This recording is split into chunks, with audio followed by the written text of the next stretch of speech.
Hello everyone, मैं हूं भारती और आप लोगों का अपने चैनल पर बहुत बहुत स्वागत करती हूं। उम्मीद करती हूं कि आप लोग को ये कहानी जो है वो पसंद आ रही होगी। तो अगर आप लोग को ये वीडियो पसंद आती है तो वीडियो को लाइक करना, चैनल को सब्सक्राइब करना बिल्कुल भी ना भूलिएगा।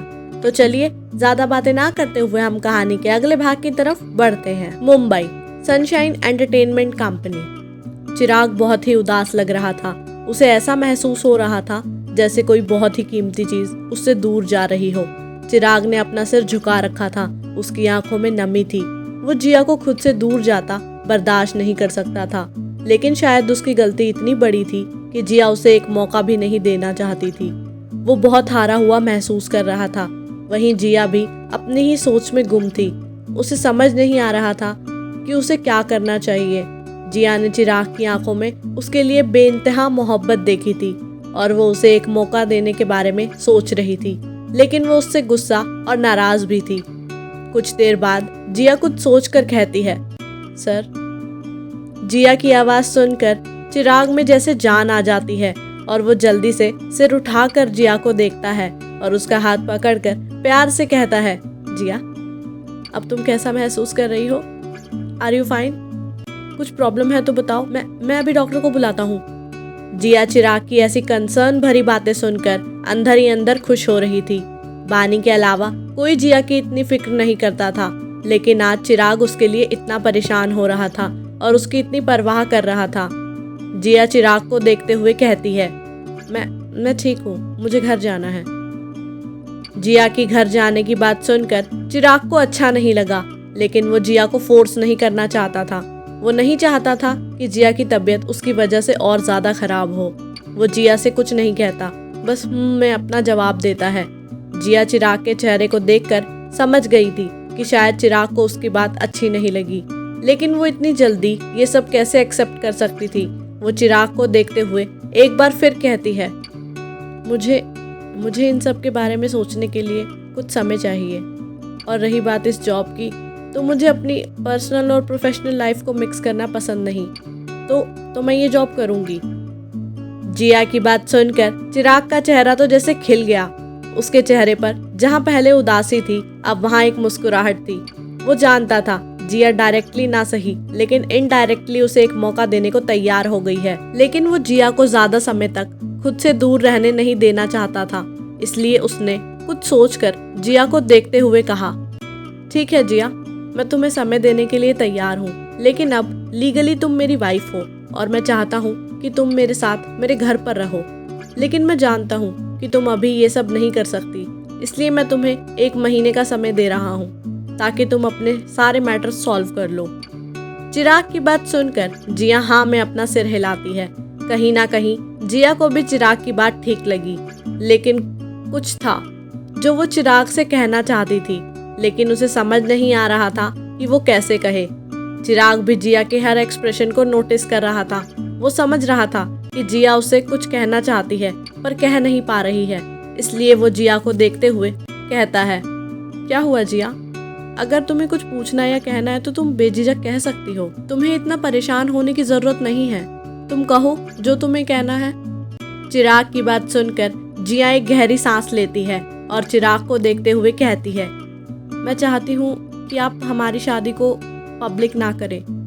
जिया की बात सुनकर चिराग मुस्कुराते हुए कहता है, स्वीट हार्ट, तुम इतनी सी बात के लिए इतनी देर से परेशान हो रही थी? सीरियसली, तुम कुछ ज्यादा ही क्यूट हो। चिराग की बात सुनकर जिया मुंह बनाते हुए कहती है, हो गया आपका या और बटरिंग करनी है? और आप मेरी बात। जिया इससे आगे कुछ कहती उससे पहले ही चिराग कहता है, स्वीट हार्ट, जैसा आप चाहती हैं वैसा ही होगा। वैसे भी मेरे दुश्मनों की कोई कमी नहीं है, और अगर उन्हें तुम्हारे बारे में पता चल गया तो उनकी लिस्ट में तुम्हारा नाम भी ऐड हो जाएगा, जो मैं बिल्कुल नहीं चाहता। सो जस्ट चिल, हमारी शादी को मैं अभी पब्लिक नहीं करूंगा। अब चलो, मैं तुम्हें तुम्हारे घर छोड़ देता हूँ, बाकी बातें हम फिर कभी करेंगे। चिराग की बात सुनकर जिया हाँ में अपना सिर हिलाती है और उठने लगती है, लेकिन वो अभी भी थोड़ा वीक फील कर रही थी। चिराग जब जिया को ऐसे देखता है तो तुरंत उसे अपनी गोद में उठा लेता है और रूम से बाहर ले जाने लगता है। चिराग को यूं खुद को गोद में उठाता देख जिया हैरान हो जाती है और चिराग को रोकने की कोशिश करते हुए कहती है, प्लीज आप हमें नीचे उतारो, हम खुद चल सकते हैं। लेकिन चिराग जिया की एक बात भी नहीं सुनता और बस चलता जाता है। पर जिया कहाँ शांत रहने वालों में से थी। वो बार बार चिराग की गोद से उतरने की कोशिश कर रही थी। चिराग जब देखता है कि जिया नहीं मान रही तो वो थोड़ा गुस्से से जिया को घूर कर देखता है। चिराग के इस तरह देखने से जिया थोड़ा डर जाती है और शांत हो जाती है, लेकिन मन ही मन वो चिराग को कोसने लगती है। राक्षस कहीं का, पता नहीं खुद को क्या समझता है। पता नहीं मैंने ऐसे कौन से पाप किए थे जिसकी सजा में मुझे ये पति के रूप में और बॉस के रूप में मिला। नकचड़ा कहीं का। बहुत शौक है ना इसे लोगों को परेशान करने का और शादी करने का। इसे तो मैं इतना परेशान करूंगी कि ये पछताएगा कि इसने मुझसे शादी क्यों की। देखूंगी कितने दिन इसके प्यार का भूत चढ़ा रहेगा इस पर। ये सब सोचते हुए जिया तरह तरह के मुंह बना रही थी, जिसे चिराग भी ऑब्जर्व कर रहा था। वो जानता था कि जिया मन ही मन उसे कोस रही होगी, लेकिन उसने कुछ नहीं कहा, बस मुस्कुराकर आगे चलता रहा। चिराग अब तक नीचे पहुंच चुका था। उसे आता देख बॉडीगार्ड्स ने उसको कवर कर लिया और ड्राइवर ने जल्दी से चिराग के लिए गाड़ी का दरवाजा खोला। चिराग और जिया दोनों अंदर बैठ गए। बाकी सब भी दूसरी कार्स में बैठ गए थे। जिया तो ये सब देखकर बहुत हैरान थी। अब यार, पहली बार कोई ये सब देखेगा तो हैरान तो होगा ही। ऐसा ही कुछ जिया के साथ हुआ। हालांकि वो जानती थी कि चिराग दीवान कोई छोटा मोटा बिजनेसमैन नहीं है, लेकिन फिर भी वो हैरान थी। जिया अपनी ही सोच में गुम थी कि तभी उसने देखा कि चिराग ने कार की पार्टीशन ऑन कर दी है और चिराग ने ऐसा करते ही तुरंत जिया को अपनी गोद में बैठा लिया। जिया तो चिराग के उसे गोद में बैठाने से हैरान हो जाती है और घूरते हुए चिराग से कहती है, ये क्या बदतमीजी है, आप दूर रहिए मुझसे। मैं आपको कुछ कह नहीं रही तो इसका मतलब ये नहीं है कि आपका जो मन आएगा वही करेंगे। चिराग जिया की बात सुनकर भी उसे नहीं छोड़ता, बल्कि अपनी पकड़ उस पर और मजबूत बना लेता है और मुस्कुराते हुए प्यार से कहता है, thank you so much sweet heart, मेरी लाइफ में आने के लिए और मुझे एक चांस देने के लिए। चिराग की ऐसी प्यार भरी बात सुनकर तो जिया जैसे ये सब भूल ही गई थी कि वो दोनों अभी कितने करीब हैं, और वो हैरानी से बस चिराग को ही देखने लगती है। चिराग जब जिया का ऐसा रिएक्शन देखता है तो उसकी मुस्कुराहट और बड़ी हो जाती है और वो जिया के करीब जाकर उसके गाल पर किस करता है। चिराग के किस करने से जिया जैसे प्रेजेंट में वापस आती है और चिराग को घूरते हुए थोड़ा गुस्से से कहती है, तुम्हारी हिम्मत कैसे हुई मुझे बिना मेरी परमिशन के किस करने की? और एक मिनट, ये आज कड़वा करेला मीठी रसमलाई कैसे बन गया? सच बताओ, तुम नागिन वाले नाग तो नहीं हो जो कभी इंसान बनकर अपने प्यार को ढूंढता है तो कभी अपने दुश्मनों से लड़ने के लिए उन्हें डस लेता है? दो मुंह वाले सांप। जिया के मुंह से अपने लिए ऐसे अजीबोगरीब शब्द सुनकर तो चिराग का मुंह खुला का खुला रह गया। वो हैरानी से जिया को देखने लगा जैसे किसी पागल को देख रहा हो। और एक मिनट, इसने क्या कहा मुझे? दो मुंह वाला सांप, नाग नागिन, कड़वा करेला, रसमलाई और तो और, इन सब का आपस में कनेक्शन ही क्या था? जिया की पूरी बात ही बिना सिर पैर की थी। जिया जब चिराग को ऐसे हैरानी से उसे देखता पाती है तो चिढ़ते हुए कहती है, ओ हेलो मिस्टर, क्या कह रहे थे? हाँ, लाइफ में आई और एक चांस दिया, कान खोल कर सुन लो, मेरी पसंद इतनी खराब भी नहीं है और मैं कोई खुशी से नहीं आई तुम्हारी जिंदगी में, तुम मुझे जबरदस्ती लाए और तो और जबरदस्ती मुझसे उस कॉन्ट्रैक्ट पर साइन करवाया और मैंने तुम्हें कोई चांस नहीं दिया है। वो तो मैंने बस सोचा कि मेरी लाइफ थोड़ी बोरिंग हो गई है तो क्यों ना तुम्हारे साथ कुछ अलग एक्सपीरियंस किया जाए। और हाँ, ज्यादा गलतफहमी पालने की जरूरत नहीं है कि मैं तुम में इंटरेस्टेड हूँ। इतना कहकर जिया 2 मिनट के लिए चुप हो जाती है, लेकिन फिर कुछ सोचकर कहती है, पर हाँ, अगर तुम्हारे मन में कोई सवाल है तो तुम पूछ सकते हो। चलो अब तुम बोलो, मैं ज्यादा बोलना पसंद नहीं करती, बोलो तुम्हें क्या बोलना है। ये सब कहकर जिया चुप हो जाती है और चिराग को देखने लगती है। चिराग तो हैरानी से जिया को ही देखे जा रहा था और मन ही मन सोच रहा था, क्या ये वही लड़की है जो अब तक चुप थी और मुझसे डरकर बेहोश हो गई थी? और ये लड़की कुछ बोलने से पहले सोचती भी है। इसे मैं क्या कोई चीज लगता हूँ जिसके साथ ये खेल कर टाइम पास करेगी? और मैंने कब जबरदस्ती इससे साइन करवाए कॉन्ट्रैक्ट पेपर्स पर? इसे तो अब चुप करवाना ही पड़ेगा वरना मेरा सिर खा जाएगी।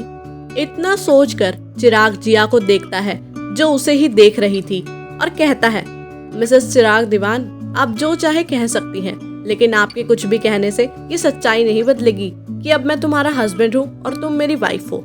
और रही बात उस कॉन्ट्रैक्ट की, तो अगर तुम में दिमाग होता तो तुम उसे बिना पढ़े साइन ही नहीं करती। ऐसा कहते हुए चिराग एक तिरछी स्माइल करता है।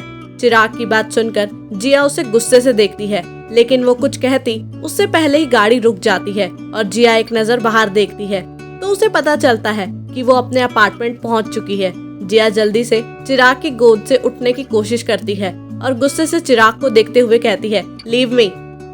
लेकिन चिराग जिया की बात सुनकर भी ऐसे रिएक्ट करता है जैसे उसने कुछ सुना ही ना हो और जिया को प्यार से देखते हुए कहता है, स्वीट हार्ट, इतनी भी क्या जल्दी है। और चिराग इससे आगे कुछ कहता उससे पहले ही जिया प्यार और मासूमियत से कहती है, प्लीज लीव मी, मुझे ऑलरेडी लेट हो गया है और बानी मेरा वेट कर रही होगी। आपको जो कहना है आप मुझे कल ऑफिस में कह देना, ओके? प्लीज अब मुझे जाने दीजिए, प्लीज। ये सब कहते हुए जिया बहुत ही मासूम लग रही थी और चिराग भी उसके ये सब इतने प्यार से कहने से उसे मना नहीं कर पाया और उसके फोरहेड पर किस कर उसे जाने का इशारा किया। चिराग का इशारा पाते ही जिया तुरंत कार से उतर जाती है और चिराग को थैंक यू कहकर जल्दी से अपार्टमेंट के अंदर चली जाती है। वो एक बार भी मुड़कर नहीं देखती। चिराग भी जिया के जाते ही वहां से अपने घर यानी दीवान मेंशन की तरफ निकल जाता है। वहीं बानी के अपार्टमेंट में बानी जिया का इंतजार कर रही थी। वंश के जाने के बाद उसने डिनर प्रिपेयर कर लिया था और हॉल में सोफे पर बैठकर जिया का इंतजार कर रही थी और सोच रही थी कि जिया अभी तक नहीं आई। वो उसे फोन करने वाली थी कि तभी उसे दरवाजा खुलने की आवाज आती है और वो सामने देखती है जिया अंदर आ रही थी। जिया की नजर भी अब तक बानी पर पड़ गई थी। जिया कुछ कहती उससे पहले ही बानी कहती है, जिया आज तुम्हें इतना लेट कैसे हो गया? 8 बज गए हैं। और कैसा रहा आज का दिन तुम्हारा? और वहाँ तुम्हारे कलीग्स कैसे हैं? और कोई हैंडसम सा लड़का मिला कि नहीं? ऐसे ही ना जाने बानी जिया से कितने ही सवाल करती है। बानी के सवाल सुनकर जिया सोफे पर बैठकर बानी को देखते हुए कहती है, न चाय न पानी, तू तो पूरी की पूरी कंपनी लेकर मुझ पर चढ़ गई। यार कम से कम सांस तो लेने दे। जिया की बात सुनकर बानी मुंह बनाते हुए कहती है, आंखें हैं ना तो उसका इस्तेमाल भी कर ले। और ये देख मैंने पानी पहले ही रखा हुआ है। बानी की बात सुनकर जिया सामने देखती है तो उसे साइड टेबल पर पानी दिखाई देता है। वो मुस्कुराते हुए बानी को देखती है और कहती है, अच्छा अच्छा ठीक है, मैं तो बस यूं ही कह रही थी, तू तो सीरियस हो गई। और रही बात लेट होने की, तो कुछ काम था ऑफिस में इसलिए लेट हो गई और वहाँ सब बहुत अच्छा है और बाकी सब मैं तुझे बाद में बताऊंगी। अब चल तू बैठ, मैं जल्दी से डिनर रेडी करती हूँ, फिर हम साथ में डिनर करेंगे। ये कहते हुए जिया सोफे से उठने लगती है। जिया सोफे से उठ पाती उससे पहले ही बानी जिया का हाथ पकड़ लेती है और उसे रोकते हुए कहती है, तुझे परेशान होने की जरूरत नहीं है, मैंने सब रेडी कर दिया। तू जा और जल्दी से फ्रेश होकर आ जा, फिर हम साथ में डिनर करेंगे। बानी की बात सुनकर जिया बानी को घूरते हुए कहती है, तूने ये सब क्यों किया? तू पागल है क्या? तुझे चोट लगी है और तू मेंढक की तरह इधर से उधर कूदती फिर रही है। जिया की बात सुनकर बानी कुछ नहीं कहती। उसे पता था जिया उसे ऐसा ही कुछ कहेगी। वो मासूम सा चेहरा बनाकर उसकी तरफ देखती है और कहती है, तू एक काम कर, पहले तसल्ली से मुझे डांट ले। मैं तो तेरा कब से वेट कर रही थी, मुझे कितनी भूख लगी है और तू आते ही मुझे सुना रही है। बानी की ऐसी बातें सुनकर जिया मुस्कुराने लगती है और कहती है, ठीक है मेरी माँ, मैं कुछ नहीं कह रही तुझे, अब तो शांत हो जा। मैं तेरा ये इमोशनल ड्रामा और नहीं देख सकती। जिया को मुस्कुराता देख बानी जिया से कहती है, ठीक है अब जल्दी जा, वरना मैं अकेले सब खा लूंगी। ऐसे ही दोनों कुछ देर एक दूसरे को परेशान करती हैं और फिर जिया अपने रूम में चली जाती है और कुछ देर बाद रूम से बाहर आती है और बानी की हेल्प करती है और दोनों साथ में बैठकर डिनर करते हैं। डिनर के बाद दोनों कुछ देर साथ में बैठकर बातें करती हैं, लेकिन जिया बानी को उसके और चिराग के बारे में कुछ नहीं बताती। वो नहीं चाहती थी कि बानी उसके लिए परेशान हो। उसने डिसाइड किया कि कुछ दिन बाद वो बानी को सब बता देगी और कुछ देर बातें करने के बाद दोनों अपने रूम में चली जाती हैं। जिया के रूम में जिया को नींद नहीं आ रही थी। वो बस बार बार अपने और चिराग के रिश्ते के बारे में सोच रही थी। उसे आज अपने मॉम डैड की बहुत याद आ रही थी। वो बेड से उठकर खिड़की के पास जाती है और आसमान को देखते हुए कहती है, मॉम डैड आप दोनों मुझे अकेला छोड़कर क्यों चले गए? आपको पता है आपकी बेटी की शादी हो गई, लेकिन मुझे खुद ही नहीं पता था कि मेरी शादी हो गई। कितनी अजीब बात है ना। मॉम, आप हमेशा कहती थी कि रिश्ता कैसे भी जुड़ा हो उसे दिल से निभाना चाहिए। माँ, आपकी बेटी आपकी सिखाई हुई बातों पर चल रही है। अगर आज आप मेरे साथ होती तो शायद आप भी मुझे इस रिश्ते को एक मौका देने को कहती। मॉम, डैड, आपको क्या लगता है, क्या आपकी बेटी ने जो किया वो सही है? मॉम, डैड, प्लीज तो बोलो, प्लीज। कुछ देर रोने के बाद जिया खुद से कहती है, नहीं, मैं कमजोर नहीं पड़ सकती। मैं तो आप दोनों का बहादुर बच्चा हूं ना। अब मैं नहीं रहूंगी। कुछ देर खुद को शांत करने के बाद जिया फिर कहती है, मॉम, डैड, आपके जाने के बाद मैंने उन्हें ढूंढने की कोशिश की, लेकिन मुझे आज तक उनके बारे में कुछ नहीं पता चला। लेकिन आप चिंता मत करो, मैं पूरी कोशिश करूंगी उन्हें जल्दी से जल्दी ढूंढ लूं। जिया इससे आगे कुछ कहती कि तभी उसका फोन बजने लगता है। जिया मन ही मन सोचती है कि इस समय कौन उसे फोन कर रहा है। फोन अभी भी लगातार बज रहा था। जिया एक नजर फोन को देखती है और एक नजर आसमान को, फिर वो ऊपर आसमान में देखते हुए कहती है, मॉम, डैड, बाकी बातें हम फिर कभी करेंगे, अभी मैं जाती हूँ। I miss you so much mom, dad. अब तक फोन कट चुका था। जिया की आंखों में अभी भी नमी थी कि तभी उसे एक बार फिर फोन की आवाज सुनाई देती है और वो खुद को शांत कर वापस बेड पर आती है। जिया का फोन बेड पर ही रखा था। वो जैसे ही फोन उठाकर देखती है, तुरंत फोन को वापस बेड पर फेंक देती है और अब उसके चेहरे पर डर, घबराहट साफ साफ नजर आ रही थी। कौन था वो शख्स जिसने जिया को फोन किया? आखिर क्यों जिया इतना डर गई? ऐसा क्या हुआ जिया के साथ जो वो इतना घबरा गई? कौन है वो जिसे जिया ढूंढ रही है? क्या हुआ था जिया के मॉम डैड के साथ? जिया का इस रिश्ते को एक मौका देने का फैसला क्या सही साबित होगा? क्या जिया ने चिराग को माफ कर दिया? क्या जिया और चिराग कभी हो पाएंगे एक? क्या होगा जब बानी को पता चलेगा जिया की शादी के बारे में? क्या चिराग की फैमिली करेगी जिया को एक्सेप्ट? क्या होगा जब चिराग की मॉम डैड को पता चलेगा चिराग की शादी के बारे में? क्या माही जान पाएगी विवान की बेरुखी के पीछे का सच? क्या हुआ था विवान और माही के अतीत में? क्या वंश कभी जान पाएगा विवान और माही के रिश्ते का सच? कौन है वो शख्स जिसने बानी को मारने की प्लानिंग की? क्या होगा इन सभी की जिंदगियों में? जानने के लिए सुनते रहिए कहानी इश्क एक इबादत। हाँ जी, तो ये था हमारी कहानी का 33वां भाग। उम्मीद करती हूँ कि आप लोग को ये एपिसोड जो है वो पसंद आया होगा। आप लोग मुझे इस एपिसोड में पूछे गए सवालों के जवाब ज़रूर देना कमेंट करके, और मुझे ये भी बताना कि आप लोग को ये कहानी जो है वो कैसी लग रही है। मुझे भी जानना है कि आप लोगों के क्या ओपिनियन है इस स्टोरी को लेके। बाकी जब तक नेक्स्ट एपिसोड आता है तब तक के लिए बाय एंड टेक केयर।